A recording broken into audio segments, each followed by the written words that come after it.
Bismillahirrahmanirrahim. Assalamualaikum warahmatullahi wabarakatuh. Innal hamdalillah nahmaduhu wa nasta'inuhu wa nastaghfiruh. Na'udzu billahi min shururi anfusina wa min sayyiati a'malina. Man yahdihillahu fala mudilla lahu wa man yudlil fala hadiya lahu. Asyhadu an la ilaha illallah wahdahu la syarika lahu wa asyhadu anna sayyidana Muhammadan 'abduhu wa rasuluhu arsalahu bil huda wa dinil haqq liyudhhirahu 'ala ad-din kullihi wa kafaa billahi shahida. اللهم سبحانك لا علم لنا إلا ما علمتنا فعلمنا ما ينفعنا وانفعنا بما علمتنا وزدنا علما وارزقنا فهما آمين يا رب العالمين. Para hadirin jamaah subuh rahimani wa rahimakumullah. Insyaallah hari ini kita akan melanjutkan tentang fikih puasa. Jadi bagaimana keadaannya, kita harus belajar tentang fikih puasa. Jadi kita wajib, setiap orang kita wajib yang menjalankan puasa untuk menuntut ilmu tentang hukum-hukum puasa. Jadi sebelum saya masuk ke tema, jadi tema kita hari ini adalah hukum suntik atau bius, dan kedua itu hukum pingsan di tengah Ramadan, atau nanti hukum mabuk di tengah Ramadan, apa hukumnya. Sebelum itu saya jelaskan bahwa di kitab Yaqut Nafis disebutkan jika ada seorang yang di tengah Ramadan misal dia makan dengan lupa, apakah batal puasanya? Tidak. Kenapa? Karena lupa. Tapi ulama tidak mengatakan mutlak lupa. Maksudnya tidak mutlak batal. Jadi setiap ada orang yang lupa makan atau lupa merokok misalnya, terus kemudian tidak batal. Tidak. Jadi ada perinciannya seperti ini, Pak, Bu.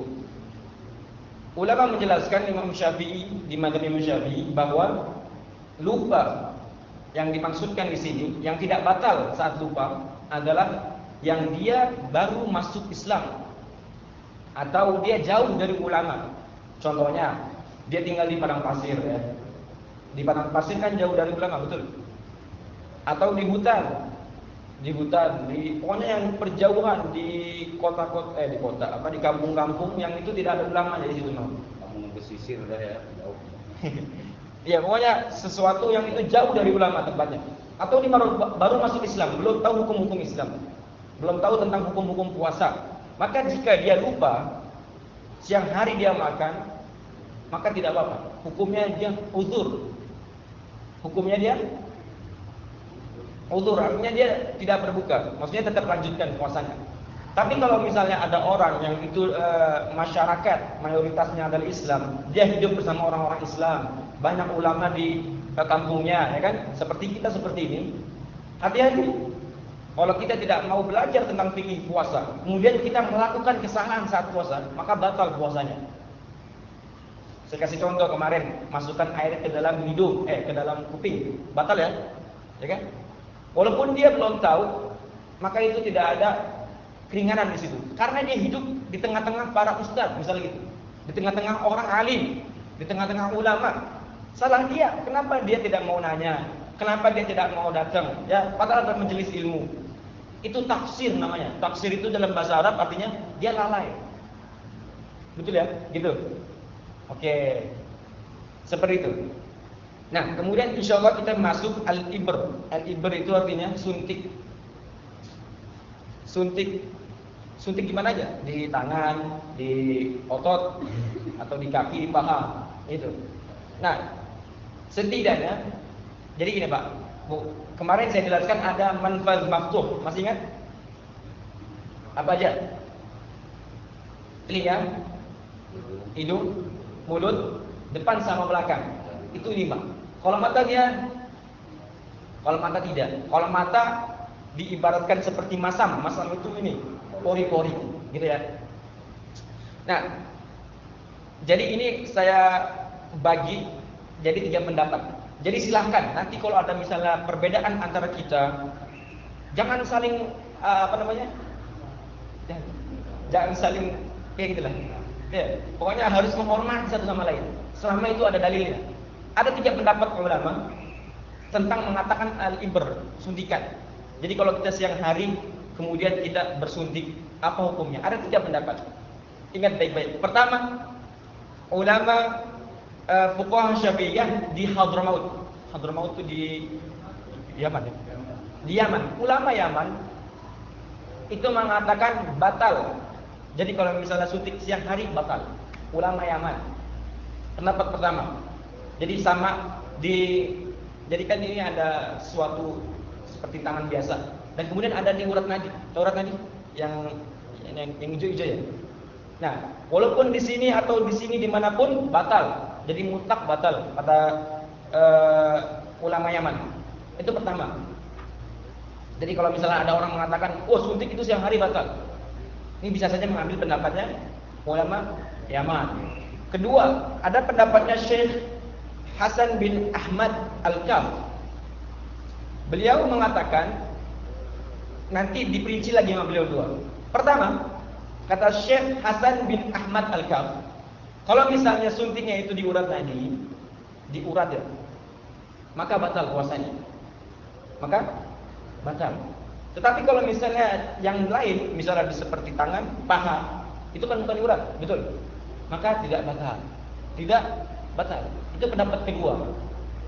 Ya, jadi kalau misalnya ada ulama kita, ustadz kita, guru kita yang mengatakan bahwa nanti kalau misalnya ada suntikan di urat batal, maka beliau mengambil pendapat yang ini. Kedua, pendapat Syekh Hasan bin Ahmad Al-Kaf. Itu. Nah, yang ketiga ini yang menarik. Ini yang punya Syekh Hasan Hitu yang saya jelaskan kemarin, Fiqh Musyam. Beliau itu sekarang disebutnya sebagai masternya ulama Syafi'iyah yang masih hidup. Jadi ulama Syafi'iyah yang masih hidup di muka bumi ini yang paling alim, yang paling tinggi ilmunya, beliau Syekh Hasan Hitu. Beliau mengatakan apa? Adamul iftar bil ibri mutlaqan. Jadi orang yang suntik di siang hari ataupun lagi puasa, maka tidak batal secara mutlak, tidak batal. Walaupun itu di urat nadi ataupun di mana saja, asalkan jangan tadi 5 lubang itu. Misalnya disuntik di kuping, ya, itu batal. Tapi kalau disuntik di pori-pori ataupun nanti masuk ke urat nadi, masuk ke mana saja, maka tidak batal menurut Syekh Hasan Hitu. Ini pendapat yang saya ambil. Pendapat yang terkuat bahwa di mazhab Syafi'i tidak batal kalau misalnya kita suntik. Mengapa? Karena bukan manfaz maktuh. Paham ya? Jadi kita nggak apa-apa tuh. Misalnya saya dulu pernah diskusi sama guru saya. Jadi kalau misalnya ada orang yang misalnya siang-siang hari dia memakai bius yang buat-buatin badan itu, suplemen, suplemen itu batal atau tidak? Tidak batal. Saya mengambil pendapat yang ketiga, Syekh Hasan itu. Walaupun itu menguatkan badan dia. Oh, ini baru pertama kali kita dengar seperti ini. Iya, jadi gitu. Jadi pendapat yang terkuat di mazhab Syafi'i seperti itu. Guru saya Syekh Mustafa Abdul Nabi, beliau mengatakan mutlak tidak batal. Walaupun itu taqaddi itu memberikan kekuatan kepada badan. Bukankah kalau misalnya kita siang hari panas-panas, kemudian kita keramas, terus badan kita tambah segar, betul lah? Betul? Nah, sama seperti itu. Walaupun badan kita tambah segar setelah keramas, tapi tidak membatalkan. Kenapa? Karena lewat pori-pori maksudnya. Nah, tadi suntik diibaratkan juga lewat pori-pori. Walaupun dia menguatkan badan, gitu. Jadi, kalau Bapak dan Ibu pengen mengambil yang mana, silahkan. Ada 3 pendapat tadi. Pertama, batal secara mutlak. Pendapat siapa? Ulama Yaman. Kedua, pendapatnya Syekh Hasan bin Ahmad Al-Kaf. Apa kata beliau? Yang membatalkan adalah yang di urat nadi. Atau dimasuki darah ya. Ya, pembuluh darah. Yang ibarat gampangnya seperti itu. Yang ketiga, tidak batal secara mutlak. Itu pendapatnya Syekh Hasan Hitu. Dia sedang di Cianjur, di istainya Imam Syafi'i. Beliau itu guru besar di sana. Jadi saya mengambil pendapat Syekh Hasan Hitu yang tidak membatalkan secara mutlak seperti itu. Ya. Ada tambahan bahwa al-ibrah, al-huknah fil 'ududi wal fakhdi fi kulli makan minal jismi la tuftir wa in tashara ad-dawa minha ila al-jasadi kullihi wa in wajada ta'muhu fi lisanihi. Jadi di kitab ini disebutkan al-ibrah. Apa tadi suntikan? Dalam adud otot ya, atau al-fakhd, fakhd ini paha. Wa fi kulli makan, dan setiap tempat minal jismi yang ada dalam tubuh ya, la tuftir, dia tidak membatalkan, tidak membatalkan. Wa in tashara ad-dawa, nih, wa in tashara ad-dawa minha ilal jasadi kullihi. Walaupun tadi suntikan itu membuat kita obat itu tersebar ke seluruh badan. Wa in tashara. Jadi wa in wajada ta'muhu fi lisanihi. Bahkan sampai kalau misalnya ada rasa di lidahnya bekas suntikan yang di sini, maka tidak membatalkan. Tidak membatalkan. Seperti itu. Jadi ini pendapat yang ketiga. Ini yang saya ambil secara jelas. Nah, itu tentang suntikan seperti itu. Nah, kemudian ada lagi di sini. Sekarang kita membahas tentang al-mughma 'alaihi was-sakran, pingsan di tengah hari dan mabuk. Gimana kira-kira hukumnya? Ada siang hari orang lagi puasa kemudian dia mabuk. Gimana hukumnya? Batal? Ya. Jadi di sini disebutkan ya, ada dua pendapat lagi. Jadi silahkan mengambil yang mana nanti. Pertama ada pendapatnya Ibnu Hajar. Kedua ada pendapatnya Imam Ar-Ramli. Kalau Ibnu Hajar, beliau mazhab Syafi'i. Ibnu Ramli juga Imam Ramli juga mazhab Syafi'i. Jadi di mazhab Syafi'i itu jangan dikira satu paket semuanya sama ulama, tidak. Tapi ulama mazhab Syafi'i ya. Ini Imam Syafi'i ini dibatalkan. Imam Syafi'i paling tinggi. Kemudian murid-muridnya lagi itu banyak yang berbeda pendapat. Jangan dikira satu saja, tapi banyak berbeda pendapat di situ. Nah, menurut Ibnu Hajar, idza ta'adda bisukri awil igma aftar. Jika sengaja untuk mabuk awil igma atau sengaja dipingsankan dirinya, aftar. Walau ughmiya alaihi lahzatan. Walaupun pingsannya itu sebentar. Contohnya mabuk dengan sengaja gimana ya? Saya belum tahu mabuk sengaja gimana. Tanpa minum, kalau minum jelas batal. Nyium lem. Itu dia bisa pingsan ya kalau nyium lem, apalagi lem yang kuning tuh. Ya. Lem yang kuning kan terlalu nyengat dia baunya. Kemudian dia pingsan. Maka batal puasanya. Kenapa? Karena sengaja di situ dia batal. Sengaja dia mencium, sengaja dia itu membuat dirinya itu mabuk, ada niatan. Walaupun sebentar. Ya, misalnya dia minum nyium Fox tuh, minum iPhone. Kemudian dia pingsan, walaupun sebentar 2 menit, maka batal puasanya. Paham ya? Jika sengaja. Atau igma itu pingsan. Saya pernah dulu di pesantren itu, anak-anak ya, anak-anak kalau pesantren itu kalau nggak ada kerjaan tuh biasanya main-main sama teman yang lain. Dan itu macam-macam permainan. Biasanya gini kalau pingsan sengaja tuh. Jadi kita tarik nafas, kemudian badan kita tempel ke tembok gitu, didorong ini. Jadi nggak bisa nafas. Itu bahaya sebenarnya. Dan kemudian pingsan. Nah ketika itu batal puasanya, karena sengaja di situ. Walaupun sebentar nanti pingsannya. Itu pingsannya juga sebentar, 2 menit. 2 menit lama. Semenit. Semenit batal, karena dia sengaja di situ. Begitu. Oke. Tapi gini, kalau nggak sengaja bagaimana? Kalau nggak sengaja, misalnya contoh, PP ya. Gimana nggak sengaja tuh? Dia mabuk tidak sengaja. Gimana contohnya? Bang. Pingsan kalau perang gimana? Pingsan. Perang tuh bisa pingsan. Oke, contohnya Aki Mudin ngasih contoh, pingsan kelaparan, bagaimana hukumnya? Misalnya bangun pagi, malam nggak sahur nih, misalnya lagi. Ya, misalnya malam nggak sahur nih. Iya. Malam nggak sahur, bangun-bangun jam 7, wah saya nggak sahur, saya nggak makan, lemes badannya pingsan. Itu gimana hukumnya? Lanjutkan puasa atau tidak? Tidak. Lanjutkan masa orang nggak ada sengaja kan itu. Itu sengaja. Oke, jadi gini, in amma jami'an nahar aftar. Jika dia itu pingsannya secara dari pagi sampai dari subuh sampai maghrib, maka batal puasanya. Nggak sah puasanya. Ya, contohnya dia habis sahur kebanyakan makan, pingsan. Maka dari subuh pingsan sampai maghrib, bangun-bangun nggak azan maghrib misalnya gitu.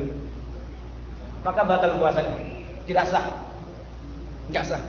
Tapi kalau in afaqa walau lahghatan lam yuftir. Kalau dia pingsan yang sementara, tidak batal. Contohnya tadi, dia pingsan kelaparan juga. Jam 12 lah, saking laparnya dia, aduh saya lapar sekali. Pingsan, bangun jam 1. Ya, maka tidak batal. Karena dia sebentar, tidak dari pagi sampai malam. Tapi kalau tidur enggak apa-apa, Pak. Misalnya tidur habis sahur tidur. Habis itu tidur sampai maghrib. Bangun-bangun maghrib. Gimana hukumnya? Tidur ya? Iya, puasa dan tidur maksudnya gitu. Batal tidak? Tidak batal. Kalau tidur tidak batal, tapi kalau pingsan batal. Karena pingsan derajat lebih tinggi daripada tidur. Sama, tidak batal. Tapi nanti dia harus mengqadha salat. Mengqadha salat. Jelas kalau salatnya itu tinggalan dan dia harus diqadha. Misal dia tidur dari sahur, bangun maghrib, maka dia harus mengqadha salat. Pertama salat maghrib ini yang sunnah. Jadi kalau takut kan maghrib itu waktunya sebentar ya, cuma berapa jam, sejam lah ibaratkan. Maka dia mengqadha salat. Dia salat maghrib dulu. Setelah itu salat subuh, diqadha niatnya salat subuh waktu maghrib, salat zuhur 4 rakaat, kemudian salat asar 4 rakaat. Seperti itu. Tapi puasanya sah kalau tidur. Enak banget ya. Tapi kalau ada niatan dalam jiwanya, saya pengen tidur dari sahur sampai maghrib, maka dia berdosa. Tapi tidak batal puasanya. Kenapa? Karena dalam hatinya niat dia untuk menunaikan sholat, betul kan? Niat liciknya ada. Niat licik. Gitu. Ya kita pahami. Jadi seperti itu. Dia wajib mengqadha sholatnya, tapi tidak batal puasanya. Nah, seperti itu. Ini baru 17 menit. Tapi kalau Imam Romli mengatakan bahwa tidak aman ihmal, jika ada orang yang itu pingsan, awis sukri, atau dia mabuk jami'un nahar, fa innahu yuftir, sama dengan tadi.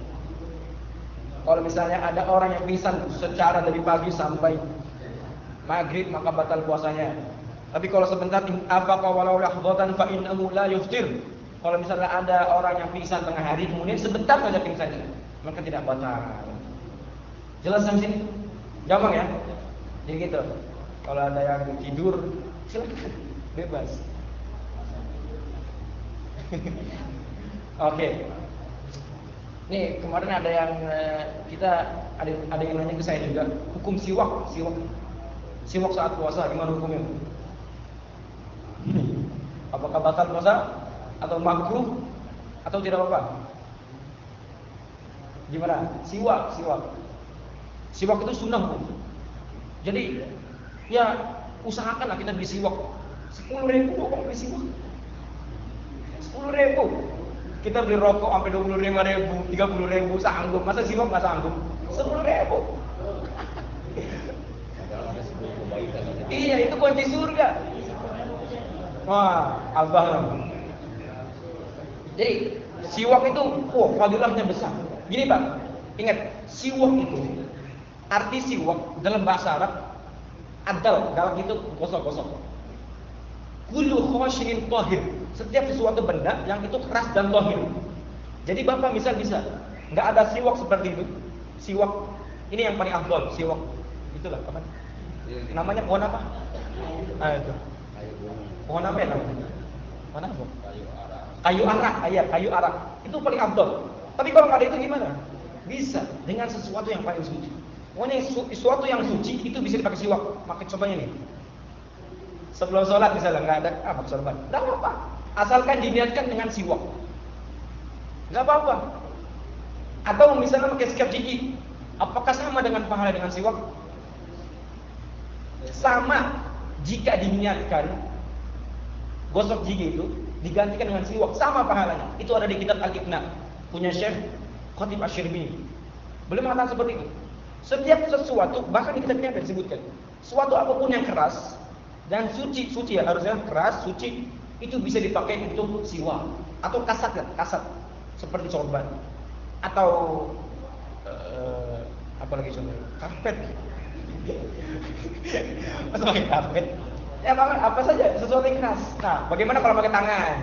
Gitu. Kumur ya. Nah, kalau pakai tangan gimana? Gini Pak, pakai tangan Syekh Mustafa berkata, guru saya di Mesir, kalau pakai tangan sendiri tidak bisa disebut dengan siwak. Tapi kalau pakai tangan orang lain bisa.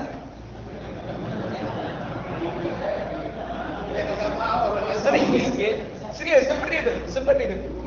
Itu hukum fikih. Hukum di fikih seperti itu. Saya juga heran tuh.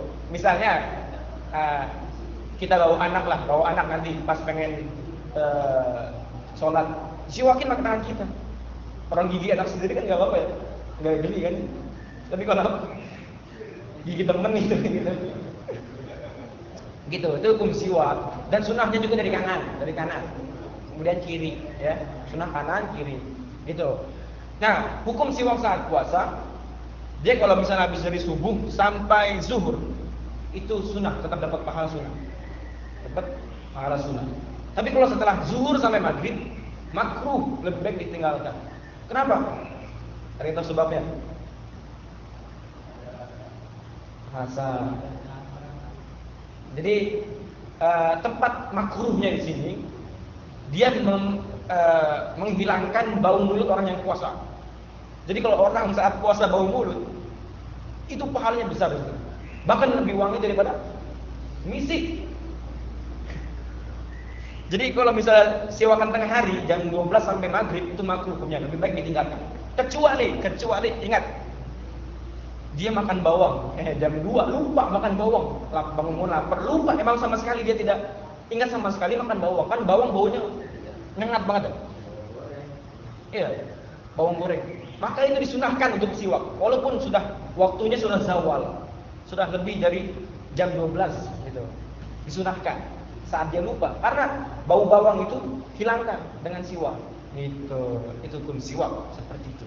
Ya, jadi saya anjurkan beli siwak lah.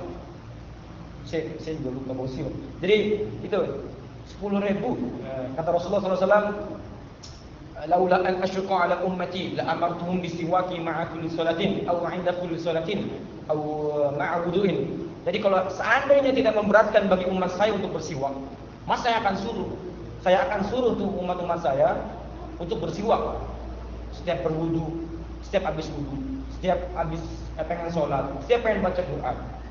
Jadi berat, pahala siwak itu berat. Mardhatun li rabbi, yaitu diridhoi oleh Allah Subhanahu wa taala. Gitu. Oke, kita selesaikan sampai sini. Ada pertanyaan silakan. Bisa saya jawab sekarang. Kalau tidak bisa, saya akan tunda buat PR saya.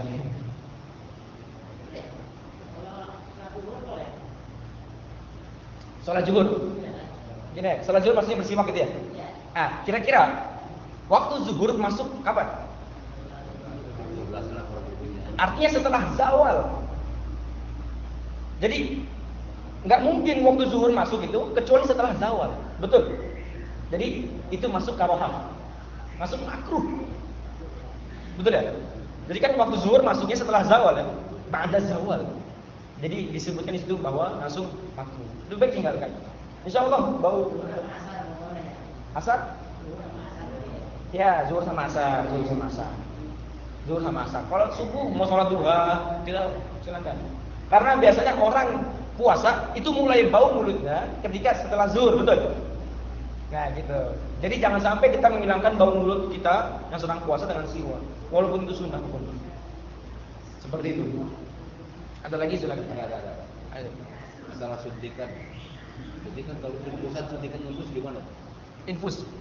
Misalnya dia sakit gitu. Iya, dalam sakit. Pertama, dalam keadaan sakit dia infus, apakah batal gitu maksudnya? Ya, itu yang benar. Oke, pertama, orang sakit wajib puasa atau tidak? Nanti sakitnya dirinci, Pak. Kalau misalnya sakit biasa, misalnya sakit rambut, atau misalnya sakit koreng. Itu puasa, harus puasa. Sakit koreng dong, malah nggak puasa ini kan. Tapi kalau sakitnya sudah sampai koma atau sudah sampai bukan koma. Rata-rata kalau udah diinfus dia parah deh ya. Iya, pokoknya kalau sudah rata-rata diinfus dia parah penyakitnya.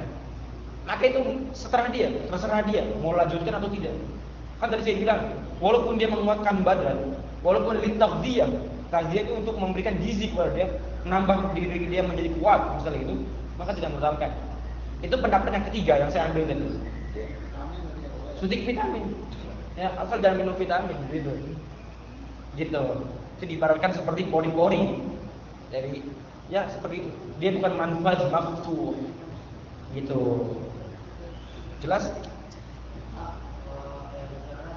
Hah? Mimisan saat puasa. Ayo gimana hukumnya?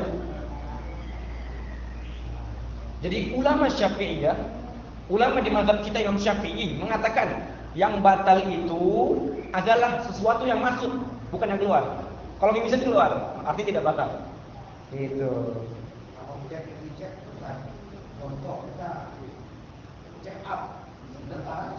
Check up itu apa ya? Gimana contohnya? Jambil darah. Jambil darah, donor. Artinya mengambil darah seperti itu, maka nggak batal. Tadi dopingnya, patokannya, jika sesuatu yang keluar tidak batal. Sesuatu yang masuk baru batal.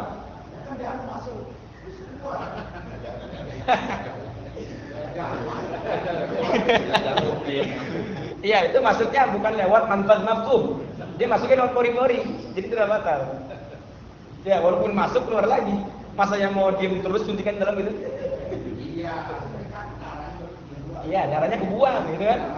Darahnya kebuang, tidak batal, tidak. Tidak, sesuatu yang keluar tidak batal. Nah,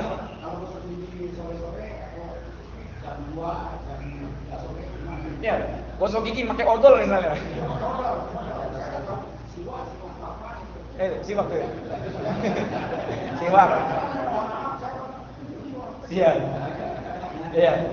Kalau pakai odol gimana saat tengah hari? Siwaknya pakai bedil ya. Itu sini disebutkan ya, ada jawabannya. Di sini gosok gigi saat tengah-tengah hari. Nah, ini.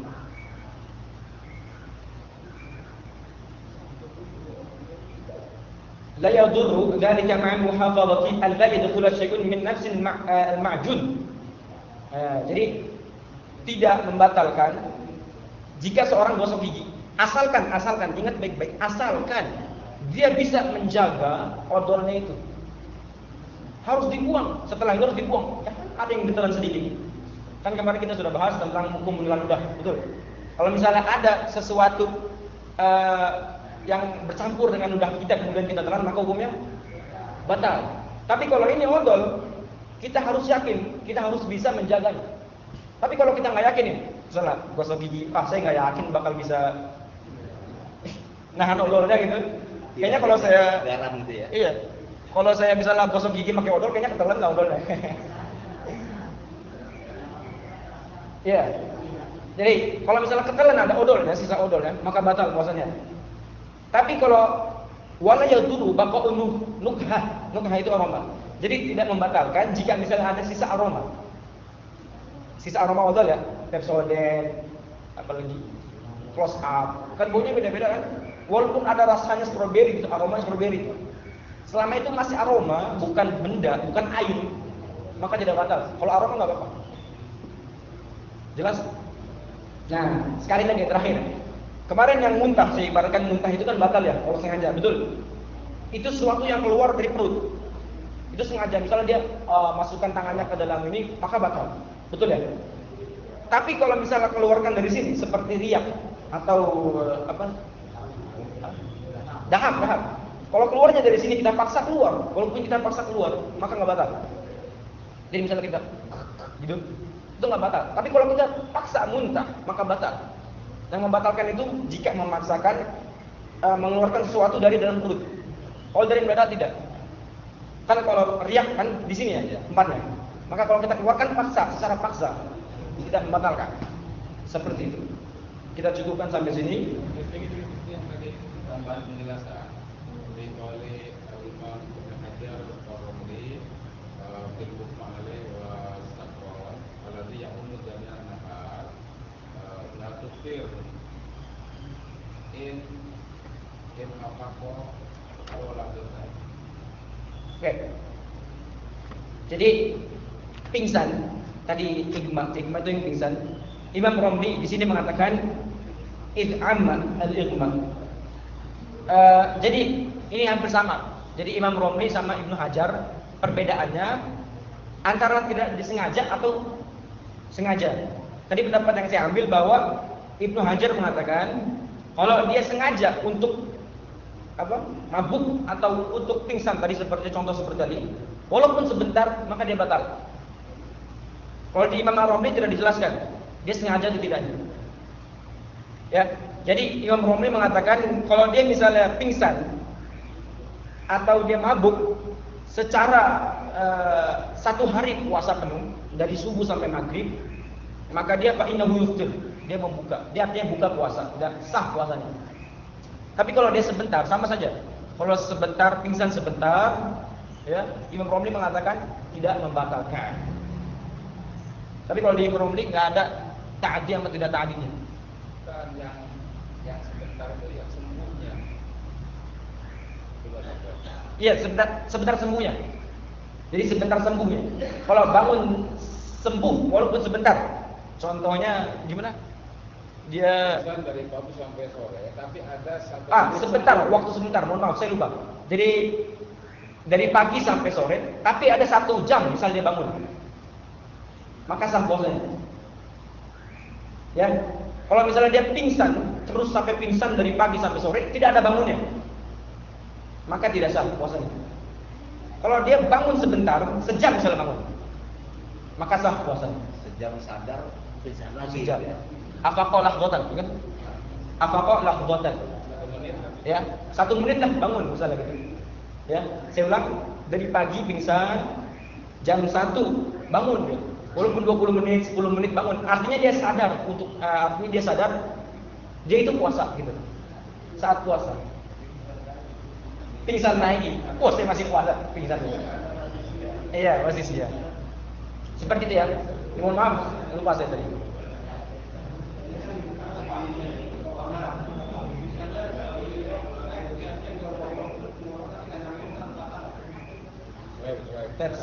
Swab ya. Itu kemarin saya juga kayak gitu. Saya siang hari jam 10 saya swab masukin sampai sini, nggak sampai muntah. Sebenarnya yang di mazhab Syafi'i itu batal seperti itu. Tapi ada pendapat lain di mazhab Syafi'i. Pendapat siapa dulu? Al-Wajiz. Ada pendapatnya Imam siapa? Imam Al-Ghazali. Yang Ghazali mengatakan tidak batal. Tidak batal swab itu jika tidak ada sesuatu yang masuk ke dalam perut. Jadi dompetnya menurut Imam Ghazali itu kalau masuk ke perut maka batal. Misalnya tadi tes swabnya ininya lidinya masuk ke dalam perut kan? Maka kita membatalkan. Tapi kalau cuma sampai sini tidak batal. Kalau muntah batal. Kan di situ sengaja ada kesengajaan di situ. Ya, kalau muntah nggak sengaja seperti mencium bau-bauan yang tidak suka dia memang seperti bau semerbak apapun yang itu membuat dia muntah, itu tidak sengaja, maka tidak apa-apa. Seperti itu. Oke, kita cukupkan. Tadi ingat ya, saya lupa tadi. Jadi kalau dia bangun sebentar, artinya dia paham bahwa dirinya itu lagi puasa, maka itu sah puasanya. Ya, kalau memang dari pagi sampai sore dia pingsan, dia nggak sadar dirinya puasa, maka batal puasa. Gitu ya. Berbeda dengan tidur. Kalau tidur dari pagi sampai sore nggak apa-apa. Seperti itu. Kurang lebihnya mohon maaf. Assalamualaikum warahmatullahi wabarakatuh.